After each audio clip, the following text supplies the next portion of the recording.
நற்பை வணக்கம். மீண்டும் உங்களை சந்திப்பதில் மிக்க மகிழ்ச்சி. எல்லோரும் எல்லாம் பெற்று இன்புற்று வாழ வேண்டும். நடப்பை அனைத்தும் நல்லதாக இருக்கட்டும். சகலமும் வசி வசி, சர்வமும் வசி வசி. நம்மளுடைய சேனலில் கர்ணத்தை பற்றி பார்த்துட்டு வந்துட்டுருக்கோம். கர்ணநாதன் யார், கர்ணத்துக்குரிய விலங்குகள் என்ன மற்றும் அந்த வகையில் நான் இன்று பார்க்க இருப்பது கரசை கர்ணம். கர்ணம்னா நான் ஃபஸ்ட்டு என்னங்க? கர்ணங்கிறது பஞ்சாங்கத்தில் உள்ள 5வது பதிவாக வர்றது. 4 நட்சத்திரம், திதி, யோகம், கரணம். சரிங்களா? அப்போ நம்மளுடைய ஜாதகத்தையே எடுத்திங்கனாலே உங்களுக்கு அங்கே இருக்கும் லக்னம், ராசி, திதி, யோகம், கர்ணங்கிறது இருக்கும். அப்போ நம்ம இந்த கர்ணத்தில் பிறந்திருக்கோமோ அந்த கர்ணத்துக்குரிய குணாதிசயங்களில் தான் இருப்போம். இப்போ கரசை கரணம் பார்த்திங்கன்னா அப்படின்னா அது சந்திரன், அதோடைய கர்ணநாதன் சந்திரன். சந்திரனாலே பார்த்திங்கன்னா அழகானவன்.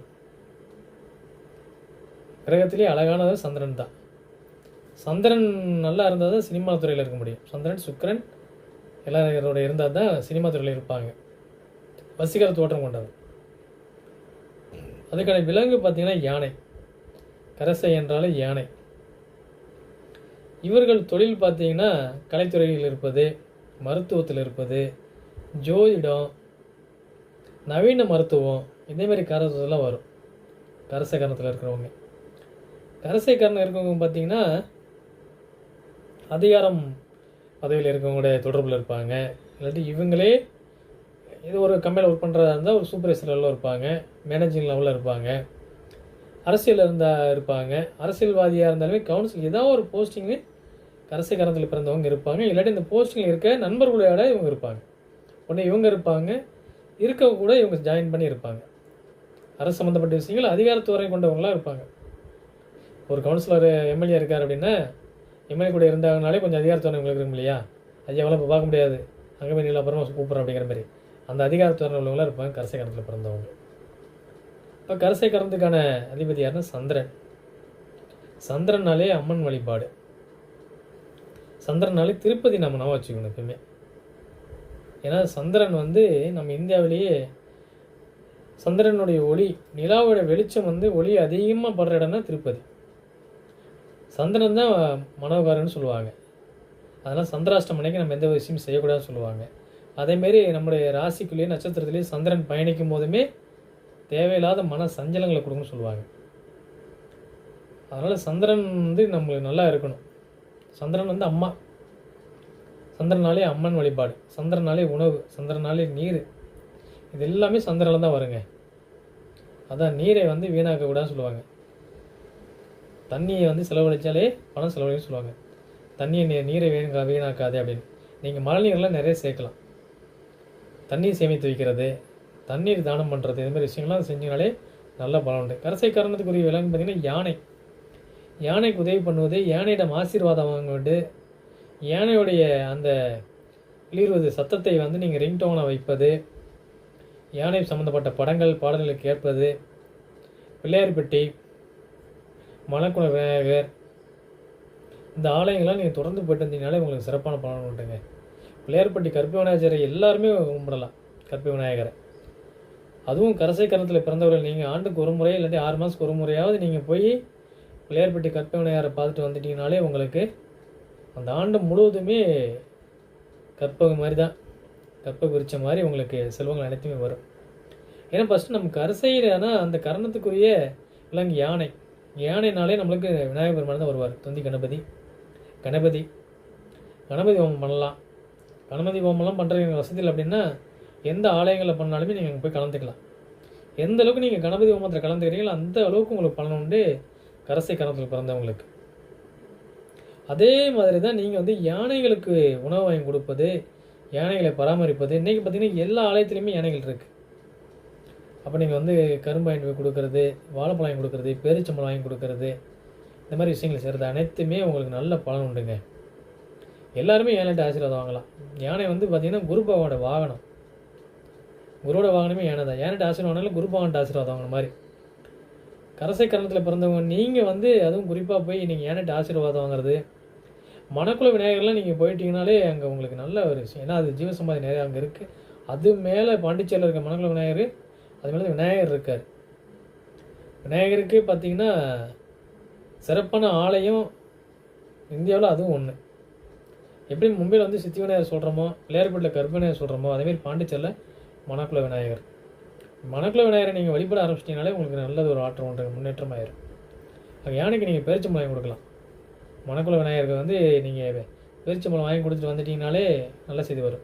இந்த கரசை கரணத்தில் வந்து எல்லா சுபமுகூர்த்தங்களாக இருக்கட்டும், பூமி பூஜை போகிறதா இருக்கட்டும், அதேமாரி ஒரு நல்ல விஷயங்கள் நீங்கள் தொழில் தொடங்குறீங்க, ஒரு பயணத்தை ஆரம்பிக்கிறீங்க, வெளிநாடு போகிறதுக்கு முயற்சி பண்ணுறீங்க, அது எல்லாமே இந்த கரசை கரணத்தில் நீங்கள் செய்யலாம். இந்த கரசை கரணத்தில் நீங்கள் செயல்பட ஆரம்பிக்கிற அன்றைக்கி தொடங்குறது பார்த்தீங்கனாலே உங்களுக்கு அது வந்து முழு வெற்றியை கொடுத்துரும். ஆதிமுத கடவுள் விநாயகர் அவர் வந்து பார்த்திங்கன்னா இதுக்கு தெய்வமாக நம்ம எடுத்துருக்கோம். அப்படி இருக்கிறப்ப நீங்கள் கரசை கரணத்தில் தொடங்குகிற செயல்கள் அனைத்துமே வெற்றி உங்களுக்கு கொடுக்கும். அப்போ பார்த்தீங்கன்னா நீங்கள் இந்த யானை பொம்மை வாங்கி கொடுக்குறது குழந்தைங்களுக்கு விளையாடுறதுக்கு, உங்கள் வீட்லேயே நீங்கள் யானையோடைய யானையில் பார்த்தீங்கன்னா தும்பிக்கு தூக்குன மாதிரி வீட்டுக்கு முன்னாலாம் யானைலாம் இருக்கிற மாதிரிலாம் இருக்கும். கேரளாவில் போனீங்கனாலே ஃபுல்லுமே அங்கே எல்லாரும் முன்னாடியே வீடாக இருக்கட்டும், ஹோட்டலாக இருக்கட்டும், ரெஸ்டாரண்ட் எங்கே இருந்தாலுமே யானை தான் முன்னாடி நிப்பாட்டி வச்சுருக்க மாதிரி வச்சுருப்பாங்க அந்த சிற்பங்கள். இப்போ மண்பாண்டத்துலேயுமே பார்த்தீங்கன்னா யானை சிற்பங்கள் நிறைய வந்துருச்சு. பிளாஸ்டிக் பொம்மை இருக்குது. இப்போ நீங்கள் வந்து யானை பொம்மை வாங்கி வீட்டில் வைக்கிறது, அலங்காரம் பண்ணுறது, உங்களோட அலுவலகத்தில் யானையை வைப்பது, இது அனைத்துமே உங்களுக்கு நல்ல பலனை தரும். இன்னும் குழந்தைங்களுக்கு நீங்கள் யானை பொம்மைகளை வாங்கி கொடுக்கலாம் விளையாடுறதுக்கு. குழந்தைங்க வீட்டில் பார்த்தீங்கன்னா எப்போயுமே அந்த பொம்மையை வச்சுருப்பாங்க. யானை மேலே சவாரி செய்கிறதுங்கிறது நம்மளுக்கு எல்லாருக்குமே பிடிக்கும். ஆனால் ஒரு பயம் இருக்கும். குழந்தைங்களை தூக்கி வச்சு யானைகளை சவாரி செய்வாங்க. அந்த யானை மேலே வந்து ஒரு சவாரி செஞ்சுட்டு வந்தாலே அது ஒரு யோகம் உண்டு. கரசை கரணத்து பிறந்தவங்க நீங்கள் வந்து குழந்தைகள் உங்கள் வீட்டில் இருந்தாங்க அப்படின்னா அவங்கள நீங்கள் பெரியவங்களெல்லாம் அந்த யானை சவாரிலாங்கிறது கேரளா அதுமாரி ஏரியாவில் தான் நடக்கும். நம்ம ஊர் கோயிலில் தான் குழந்தைங்களுக்கு கொடுத்தோன்னா அவங்க உட்கார வச்சு கொடுப்பாங்க. அதுவே ஒரு நல்ல அமைப்பு தான். நீங்கள் யானைகள்கிட்ட போய் ஆசீர்வாதம் வாங்குறதும் ஒரு சிறந்த பலனை தரும். சரிங்களா? இப்போ உங்களுக்கான ஆலயம் பார்த்தீங்கன்னா திருப்பதி ஏற்கனவே நம்ம சொல்லிட்டோம். ஏன்னா சந்திரனுடைய முழு கதிர் அங்கே தான் இருக்குது. யாரெல்லாம் போய் மன சஞ்சலத்தில் இருக்காங்க, ஒரு மனசு வந்து குழப்பத்திலே இருந்துகிட்ருக்கு, அதாவது திருப்பதி போனால் திருப்பம் வரும்னு அதெல்லாம் சொல்கிறது. நிச்சயமாக வரும். எப்படியாப்பட்ட மன குழப்பத்தில் இருக்காங்க அப்படின்னாலே நீங்கள் இங்கே போய் திருப்பதியில் தங்கி அங்கே இருக்கிற ஆகாய கங்கை தீர்த்தத்தெல்லாம் குளிச்சுட்டு ஒரு 2 நாள் 2 இரவு பௌர்ணமியில் தங்கினா இன்னும் சிறப்புங்க. அதே கரசை கரணத்தில் பிறந்தவங்க எல்லாருமே பார்த்தீங்கன்னா நிலாசோறு சாப்பிட்லாம். நிலாசோறுலாம் நம்ம மறந்து சாப்பிட்டுட்டு இருந்தவங்க தான். சுத்தமாக அது எல்லாமே இப்போ மறந்து போயிடுச்சு. நிலாசோறு சாப்பிட்டாலே நம்ம வீட்டில் வந்து ஒற்றுமை இருக்கும். அம்மா வந்து சாப்பாடை பிணைஞ்சி அது வந்து எல்லார் கையிலையும் கொடுப்பாங்க. எல்லாருக்குமே கையில் கொடுப்பாங்க. சில பேருக்கு ஊட்டி விடுவாங்க. அந்த எச்சில் வந்து நம்ம அந்த எச்சில் கவலை ஒரு சிறப்பு இருக்குங்க. அருவருப்பாக நினைக்கிறோம் நம்ம. அம்மா வந்து நம்ம அது மென்று அதை நம்மளுக்கு கொடுத்தனா அந்த தாயோட சேலை பிடிச்சிட்டே நம்ம சுற்றிட்டு இருந்துருப்போம். என்றைக்கு நம்மளாக சாப்பிட ஆரம்பித்து நம்மளோட வேலைகளை என்றைக்கு நம்ம செய்ய ஆரம்பிக்கிறோமோ தாயிலிருந்து கொஞ்சம் ஒதுங்கிருப்போம். அதனால தான் அந்த காலத்தில் என்ன செஞ்சாங்க, கூட்டாசோறு ஒன்று செஞ்சுருக்காங்க, நிலாசோறுன்னு ஒன்று வச்சுருந்துருக்காங்க. மாதத்தில் ஒரு நாளாவது அந்த பௌர்ணமி அன்னைக்கு நிலாசோறுங்கிறது எல்லாரும் மொட்டை மாடியில் உட்காந்து ஒரு சாப்பாடு செஞ்சு, ஃபஸ்ட்லாம் பார்த்தீங்கன்னா அவங்க பக்கத்தில் இருக்க எல்லாரும் ஆளாருக்கு ஒரு வீட்டில் ஒரு சாப்பாடு செஞ்சு ஒன்று கொண்டு வருவாங்க. ஒருத்தர் வீட்டில் ஒரு குழம்பு இருக்கும், ஒருத்தர் வீட்டில் ஒரு டிஃபன் இருக்கும், ஒருத்தர் பொரியல் இருக்கும். அது அத்தனையுமே எல்லாரும் பங்கிட்டு சந்தோஷமாக சாப்பிட்டு வந்திருக்காங்க. அக்கா மகள் எல்லாருக்கும். ஏன்னா இன்றைக்கி நம்ம பக்கத்தில் இருக்க வீட்டில் இருக்க யார் பேர் தெரியாது, ஏற்ற இருக்க அப்பார்ட்மெண்ட்டில் இருக்கவங்க எந்த ஊருக்காரன்னு தெரியாது. ஒரு அப்பார்ட்மெண்ட்டில் இந்த பக்கம் ஒரு 3 மீட்டர், இந்த பக்கம் ஒரு 3-5 வீடு இருக்கும். போகிறப்ப வரப்போ பார்த்துட்டு போவோம், பேசியிருக்க மாட்டோம். ஆனால் அன்னைக்கு எல்லோரும் ஒன்றா உட்காந்து சாப்பிட்டு சந்தோஷமாக இருந்திருக்காங்க. உங்கள் வீட்டு விசேஷத்தை எங்கள் வீட்டு திண்ணையில் வேணும்னு சொல்லியிருப்பாங்க.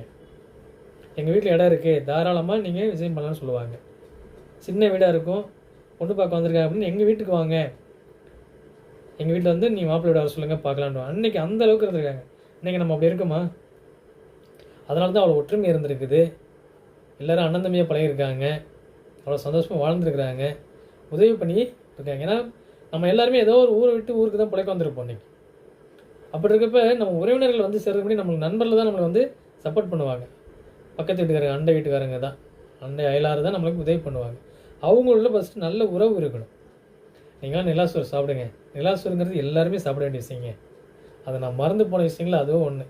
மறந்து போனது இல்லை, நம்ம இழந்த சுகத்தில், இழந்த நல்ல விஷயத்தில் அதுவும் ஒன்று. அதை நம்ம மீண்டும் கொண்டு வரணும். கோமாளின்னு ஒரு படம் ஜெயரவி நடிச்சிருப்பார், பிரதீப் இயக்கியிருப்பார்.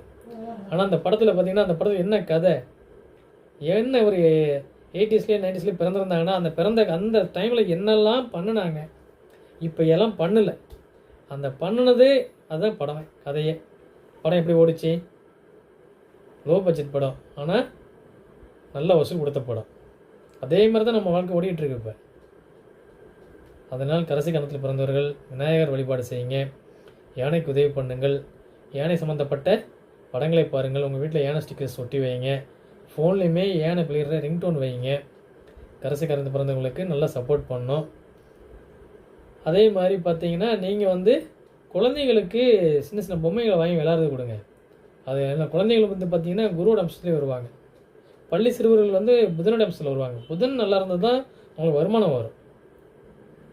இங்கே ஒரு கிரகமும் ஒன்றோட ஒன்று தொடர்பு உண்டு. அப்போது நம்ம நல்லா இருக்கணும். எதுக்கு பள்ளி சிறுவர்களுக்கெல்லாம் சைக்கிள் கொடுக்குறாங்க, அரசு செப்பல் கொடுக்குது, பேக் கொடுக்குது, அதெல்லாம் நம்ம யோசித்து பார்க்கணும். காரணம் இல்லாமல் எந்த ஒரு காரியமும் கிடையாது. அவங்க ஏன் சைக்கிள் கொடுக்குறாங்க? அவங்க பள்ளி மாணவர்களுக்கு புதனோட காரத்தில் வருவாங்க. புதன் நல்லா இருந்தால் தான் புத்தி நல்லா இருக்கும், வருமானம் நிறையா வரும், தொழில் சிறப்பாக இருக்கும். நம்மளுக்கு தொழில், அவங்களுக்கு அரசியல், ஆட்சி, இங்கே எல்லாத்துக்கும் ஒரு காரணம் உண்டுங்க. பள்ளி மாணவர்களுக்கு நீங்கள் பொம்மை வாங்கி கொடுக்குறது, அந்த சின்ன குழந்தைங்க படிக்கிறதா இருந்ததுன்னா அந்த யானை போட்ட மாதிரி, குதிரை போட்ட மாதிரிலாம் நாற்காலியாக பார்த்தீங்களா, அது மாதிரி யானை போட்ட மாதிரி நாற்காலியாக நீங்கள் வாங்கி கொடுத்தீங்கனாலே உங்களுக்கு நல்ல பலன்களை தரும். சரிங்களா? கடைசி காரணத்தில் இருக்கிறவங்கள அதை பயன்படுத்தி கொள்ளுங்கள். மீண்டும் இதை போன்று ஒரு நல்லதொரு வீடியோவில் உங்களை சந்திக்கிறேன். அதுவரை உங்களிடம் விடைபெறுவது நான் உங்கள் நற்பவி சரவணன். நன்றி, மகிழ்ச்சி, வணக்கம். நற்பவி.